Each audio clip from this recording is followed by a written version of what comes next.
Mga kabakyard, and welcome back dito sa ating YouTube channel, My Backyard Hobby. And for today's video guys, I'm going to plant a dragon fruit dito sa harapan ng aking bahay. At sinasabi ko na noon sa aking reels ay mayroon kasi akong tinanim na mga dragon fruits doon dati sa tinitirahan namin, and then hindi ko nalipat nung naglipat kami ng bahay kasi nga siyempre tumubo na and umakyat na sa mga wall o sa pader, kaya hindi na natin pwedeng kakasin. At marami ng bunga at talagang ano ba yan, swerte blessing, pagpapala pala sa sumunod na timira doon sa bahay na yun, kasi nga mayroon silang prutas kaagad, although na nakahingi-hingi naman tayo. And pakita ko sa inyo ngayong umaga o ngayong araw guys, mga kabakyard, kung saan ko itatanim itong ating dragon fruit.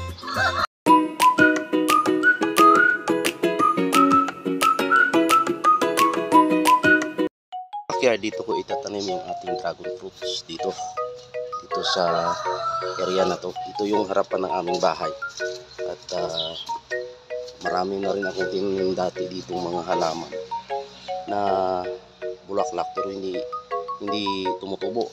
Ang ganda naman yung lupa dahil dati ko itong linagyan dito ng mga dumi ng baka, pero hindi tumutubo dahil nga ang dahil kapag tag-init, bantada sa init. So kaya yung ibang mga halaman hindi masubuhay except dito sa tanglad na to. Yan. At ito mga serpentina. Pero dito ko subukan na itanim yung ating dragon fruits, and hopefully magiging successful mga kabakyard. Dito tayo kukuha mga backyard ng pangtanim natin. Yan. Dito tayo kukuha mga backyard pangtanim ng dragon fruit. Mga kabakyard, nakakuha na tayo ng ating pag-itanim. Yan, itanim natin to mga kabakyard. Ano ko muna, putulin ko muna mga backyard, tapos itanim natin, ilira natin dito sa gilid ng ating pader mga backyard. Tapos na tayong magtanim. Ayan, ganito lang natin siya tinanim dito mga backyard. So tingnan natin kung mabuhay, pero marami to. Kung tumubo to, talagang hindi natin kayang ubusin yung bunga nito. Yan mga backyard. So ganyan ko lang siya tinanim. Hindi ko na lalagyan ito ng kanilang sandigan o yung kahoy, kasi yung na mismo, yung pader na mismo yung kanilang sasandalan, at saka doon na sila kakapit mga backyard. Talagang din itong roots ng mga yung dragon fruits, grabe kumapit sa pader. So kahit na yung kanilang puno ay hindi na nakabaon sa lupa, pero dahil doon sa kanilang roots na kumakapit sa kahoy o sa pader, nabubuhay pa rin sila.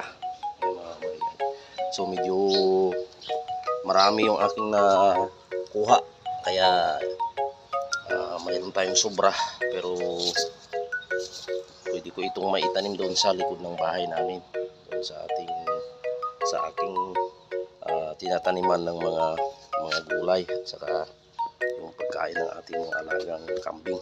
Yan. So tapos na tayo magtanim nito. Ayan, actually matagal ko nang piniprepare or lininisan itong dito sa harapan ng bahay no, isang buwan pa yata, pero ngayon lang tayo lugar may free time na magtanim. So itong aking tanglad na ito ay tinatawag nila na jasmine lemongrass.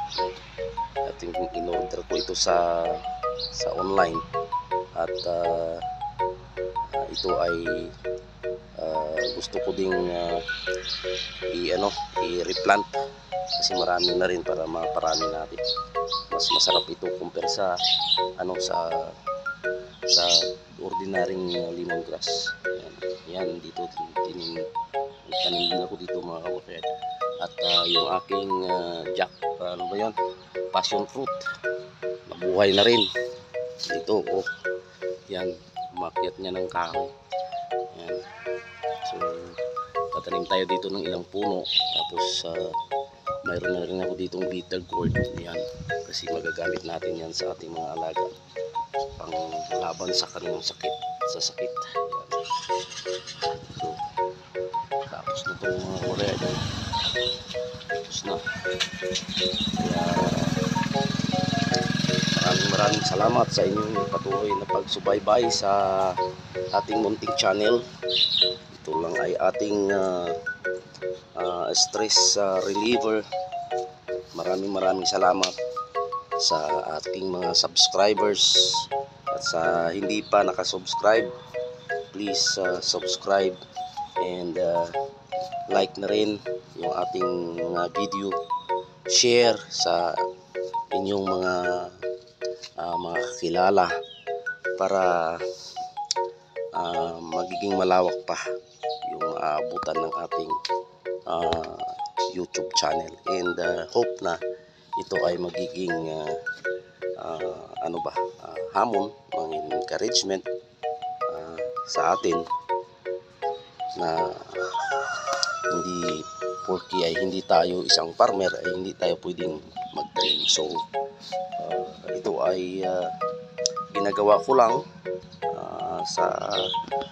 kung mayroon tayong libreng time, kasi nga mayroon naman tayong talagang main work, at ang work na yun ay ang pagsiservisyo sa ating Panginoong Diyos. At yung ating trabaho ay mag-akay ng mga kaluluwa para sa ating Panginoon. Pero ito ay extra stress reliever, kaalis ng pagod, alis ng mga iniisip na mga problema, mga bakyan. So maraming salamat. I-update ko na lang kayo kung anong resulta nito sa tinanim natin. God bless you all.